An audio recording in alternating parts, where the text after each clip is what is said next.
Medieval town life.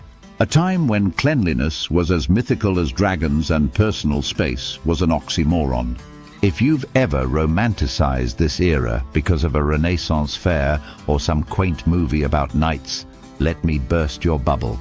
Medieval towns were less Game of Thrones grandeur and more Game of Gross. Let's dive into this delightful cesspool of history, shall we? Imagine stepping into a medieval town. First, the smell hits you. No, it's not fresh bread or blooming flowers. It's the pungent bouquet of open sewers, rotting garbage, and people who consider bathing a once-a-year treat. Yes, your neighbor just dumped a bucket of night soil, that's poop for the uninitiated, out the window. And guess who's walking below? You. Congratulations, you're now part of the town's thriving waste management system. Your cozy medieval home would be a wooden shack with walls so thin you'd know your neighbor's snoring schedule. If you were lucky, you might have a dirt floor. If not, straw strewn over mud had to do. This straw was also home to fleas, lice and rats. Fun fact, rats were the unofficial landlords of medieval towns, and they didn't charge rent, they just spread the Black Death. Medieval fashion was creative. Clothes were rarely washed, so your outfit came preloaded with its own ecosystem of lice.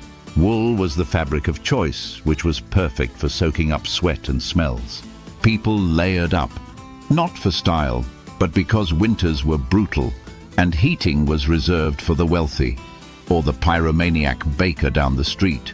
Eating in a medieval town was a game of Russian roulette with your digestive system. Meals consisted of pottage, a stew-like dish made with whatever was lying around, and stale bread. Meat? Only if you could afford it or successfully chase down a stray chicken. Water? Don't even think about it. Rivers doubled as both laundry basins and latrines, so fermented beverages like ale or wine were your safest bet.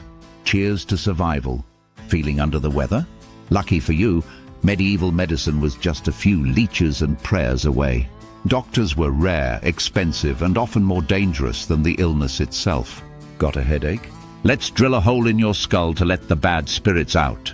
Coughing up blood? That's a sign you've angered God, so maybe donate more to the church. Spoiler, it didn't help. What did medieval folks do for fun? Public executions were a crowd favorite. Nothing says family outing like watching someone get drawn and quartered in the town square. For a more interactive experience, you could join a witch hunt. And if you were really desperate for entertainment, you'd sit around and listen to your neighbor's drunken lute performance, which was basically the medieval equivalent of bad karaoke. The town wasn't just home to people. It was also a haven for rats, fleas, and other delightful critters. Cats and dogs roamed the streets, but not as beloved pets. They were pest control on legs. Unfortunately, they couldn't keep up with the booming rat population, especially when half the town thought cats were Satan's furry minions and burned them. So there you have it. Medieval town life in all its grimy, disease-ridden, smelly glory. Sure, it wasn't all bad. There were festivals, markets, and a strong sense of community. But let's be honest, the highlight of this era was probably making it to 30 without contracting plague, dysentery, or getting clubbed in a tavern brawl. Still think you were born in the wrong century? If you ever feel nostalgic, just skip showering for a month, throw some compost in your living room, and invite rats to be your roommates. Voila, your very own slice of medieval town life. Enjoy.